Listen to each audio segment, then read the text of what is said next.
መጣ ሰው አልመጣም። እንዴት አሮጣቸው? ጎበዞች ናቸው። እኔ ራሱ እንዴት እንደሚሮጥ ጨንቆይ ነው እንጂ ልሮጥ ነበር። ደህና አደራችሁ። በነገራችን ሰው ካልፈራ አይምሮ ጤነኛ አይደለም ይባላል። እውነቴን ነው የምልህ። ፍርሃትን መቋቋም እንጂ ምንም አለመፍራት የአይምሮ በሽተኝነት ይባላል። እና መደንገጥ አለባችሁ። ሰው ካልደነገጣችሁ አይምሮአችሁን ጠይቁ። የጀግንነት አይደለም በድን መሆን። እና እኔ ደንግጫለሁ ግን ተቋቋምኩት። ጤነኛ ስለሆንኩኝ ነው። ረሃብን አጥፋልን ተብሎ አይጸለይም። ምግብ ስጠን ተብሎ ነው የሚጸለየው። ረሃብ ከጠፋ ደግሞ ሌላው ችግር ነው። የምግብ ፍላጎት ተዘግቶ ሀብታሞቹ በአምቦ ውሃ የሚሰቃዩት እኮ የምግብ ፍላጎት እየጠፋ ነው። ምክንያቱም ሀብታሞቹ ቤት ምግብ አለ፣ ድሆቹ ቤት ሆድ አለ። ግድግዳውን ቀዶ የሚያገናኝ ጠፍቶ ነው። እና አሁን ሰሞኑን ስለ ስዕል ውይይት ነበር በየመድረኩ ላይ። የእመቤታችን ስዕል ተቀደደ።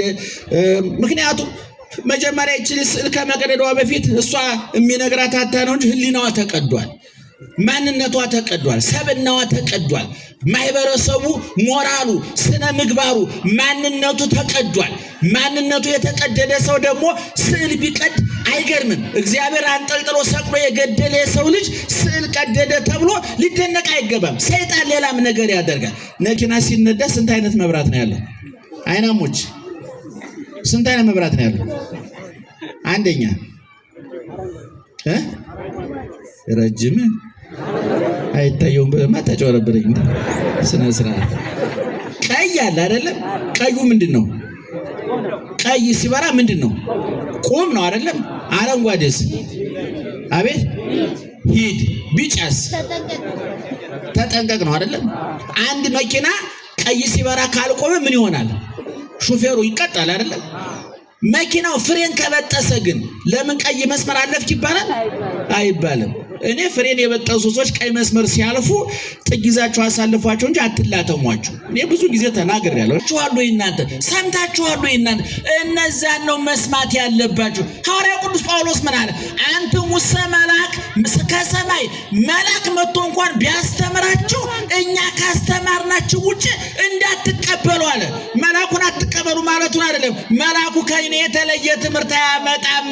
ተጸንሻለሽ ትወልጃለሽ ብሎ ገብርኤል የተናገረው ነው። ተጸነሰ ተወለደ የሰበኩላችሁ የኛ ትምህርት የመላእክት ትምህርት ነው ማለቱ ነው። ስለዚህ ምእመናን የተደረገልን ነገር እናስተውል። ትምህርቱ አለ፣ ቅዳሴው አለ፣ ማህሌቱ አለ፣ ሁሉ ነገር ተዘጋጅቶ ለወገኖቻችን እኛ መብላት መመገብ ግን መቻል አለብን። መቼም አንድ ሰው ስለ ዳቦ ብዙ ስለተወራለት ሊጠገብ አይችልም። ስለ መዳን ብዙ ስለተወራለት ሊፈወስ አይችልም። ኪኒን በኪሱ ቢሸከም አይፈወስም። ኪኒኑን መዋጥ፣ ሽሮፑን መጠጣት፣ መርፌውን መወጋት አለበት። ስለዚህ ከፀሐይ 7 እጅ ነው መተባራ እየሰማይ አሁን በዚህ ዓለም አይደለም እንደ ፀሐይ እንደ ሻማ ማብራት ይቻላል። መብራት ቢጠፋውን የሻማ ያክል ታበራለህ። በመንግስተ ሰማያት ግን ይኸውልህ ሃይማኖት አንድ ስንት ነው? ሃይማኖት አንድ እግዚአብሔር መቼም እግዚአብሔር አንድ ነው አይደል? ንጉሱ አንድ። ያ ንጉስ ማለት እግዚአብሔር ነው አይደል? ልብሳችን ደግሞ አንድ አይነት ነው። ምን አይነት ልብስ? ነጭ ነው። አንድ አይነት ነጭ ልብስ ይሁን የሚገርም። ቋንቋችን ደግሞ አማርኛ አይደለም። እሺ ኦሮሞኛም አይደለም። ይቆጥ ወደዚህ አማርኛና ኦሮሞኛ የምትማሩ ትቆጥ አይደለም። ደግሞ ዘመንግስተ ሰማያት ብሔር ብሔረሰብ ትላለህ።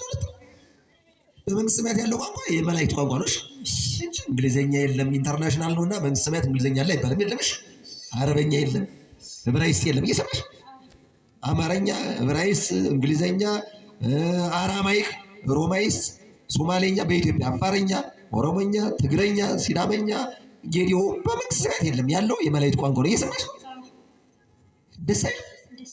አንድ አይነት ቁመት፣ አንድ አይነት መልክ፣ አንድ አይነት ልብስ፣ አንድ ቋንቋ፣ ንጉሱ አንድ። ትንሽና ታላቅ ያለ ደስ አይልም? ተቀምጡ ይበቃቸዋል። እንዲሁም መብርሃን እውነቴን እኮ ነው። በዚህ ዓለም ያለውን ነገር እንደምታውቁት አይደል? በዚህ ዓለም የተባበሩ ወንድማማቾች በመንግስተ ሰማያት አንድ ነው የሚሆኑ አይደል? የቤተክርስቲያን የመጽሐፍ ቅዱስ ትብብር የፕሮቶኮል አይደለም። ለምሳሌ የተባበሩ መንግስታት ድርጅት ይባላል። የተባበሩት ተባብረው ለዓለም ምን አደረጉላት? ተባብረው ሲያጠፉ እንጂ ተባብረው ሲያድኑ ታያቸዋላችሁ። አብዛኛው በራቸው ላይ ያስቀምጣል፣ እንጨት ይሰብራል፣ ውሃ ይቀዳል። ይሄን ሁሉ ይራዳ ነበረ። ይሄም እኮ ጸጋ ነው። አይገርማችሁም? ክርስቲያን እዚህ መጥቶ ቤቱን መጥረግ፣ ልብሱን ማጠብ፣ መቅደሱን ማንጻት፣ ይሄ እኮ ጸጋ እኮ ነው ራሱ። ራሱን የቻለ ጸጋን ሰው መርዳት የወደቁትን በገዳም ያሉት አበው ደካሞቹ ውሃ መቅዳት አይችሉም። ስለዚህ ደካማን መርዳት ጸጋ እኮ ነው። የተራበ ማብላት በቅዱሳን ስም የተጠማ ማጠጣት ጸጋ እኮ ነው። ይህን ጸጋ እንዳይነሳን በተለይ የኛ ሀገር እናቶች ኢትዮጵያውያን በዚህ የታወቁ ናቸው። የቅዱሳንን ዝክር በመዘከር የተራበውን የት መጣ ከማነስ አይሉ ቆርሶ በማጉረስ ቀዶ በማልበስ የታወቁ ናቸው። እና ይህ ጸጋ ነው። ይህን ጸጋ እንደ ሀገር እንዳይነሳን አምላካችን ቅዱስ ፈቃዱ ይሆንልን። ይህ አባት እንዲህ ይረዳ ነበረ ይላል። ከዕለታት አንድ ቀን ትዕግስቱን ለመፈተን የገዳሙ አበምኔት በል እንጨት ትከልና ውሃ እየጠጣ ፍሬ እንዲያፈራ አድርገህ ፍሬውን አምጣልኝ ይለዋል አበምኔቱ። ይሄኔ እሺ ብሎ ደረቅ እንጨት ተክሎ በመታዘዝ አባቶችን ለመርዳት ከዚያ ደግሞ እግዚአብሔር በሱ ድንቅ ኃይል የሚያደርግ አምላክ እንደሆነ አምኖ የ6 ሰዓት ጎዳና እየተመላለሰ ውሃ ቀርቶ ያንን እንጨት ደረቁን እንጨት ውሃ ጠጣው። ከ3 ዓመት በኋላ አድጎ አብቦ ፍሬ አፈራ ያ እንጨት። ከዚያ እንዲህ አላቸው፣ ይሄው በመሶበ ወርቅ አድርጎ ይህ የመታዘዝ እናንተን የመታዘዝ አበውን የመርዳት ሀብት ነው፣ እንኩ ብሉ ብሎ ላከላቸው ይላል። ከዚያ በኋላ የገዳሙ አበምኔት ታዛዥነቱን ሲሰድበው ሲያዘው ደረቅ እንጨት ተመልከቱ፣ ደረቅ እንጨት አለምልም ሲባል እሺ ብሎ ታዞ ለፍሬ የሚያበቃ እንደምን ያለ ሰው! እኮ ትልቅ ጸጋ ነው። አንድ ቀን ውሃ ሊቀዳ ሲሄድ ከውሃው ዳር ጅብ አገኘ እና ውሃ ሳይቀዳ መቀጃውን ረስቶት ይመጣል። ከዚያ ውሃ ለምን ሳትቀዳ መጣ አለው። ጅብ አለ አለው። ከዛ እንዲያውም ራሱ ጅቡን አምጣው አለው የገዳሙ አበምኔት። ውሃ ብቻ አይደል ጅብም ማምጣ አለው።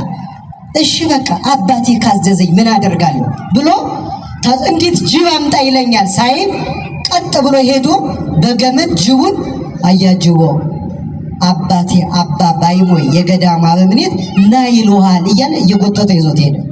ጅቡ ሳይበላው ይህ እኮ የመታዘዝ የመርዳት ጸጋ እኮ ነው።